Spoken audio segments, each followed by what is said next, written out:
So how do you keep your speech fresh? It's really very important that you think about keeping your speech as fresh as possible. Some people deliver the same speech year after year after year. Some 20 years or more are still delivering the same old speech, and they're saying we get a different audience. Well, that's as may be, but I think it's important that as an expert you keep updating your expertise and you keep including that in your speech. And the advice I often give to people in the speaking profession is that you need to discard at least a quarter of your speech every year and bring in fresh information. You keep the stories that work really well, the really good ones, but you bring in more relevant information. And even something that's happened the day before the speech itself, or on that morning, if you're delivering in the afternoon, you can include as a few lines in your speech. That keeps it really fresh. And one more tip on that, that's keeping a story file. A story file is somewhere that you can go to find stories that you can use in a speech at any time.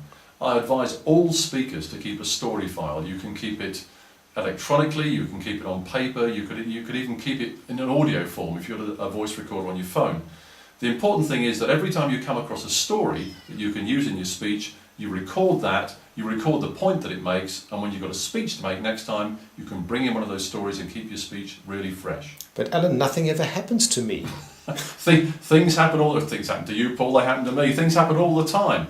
Every day I come up with a story. The important thing is to have something to record that on.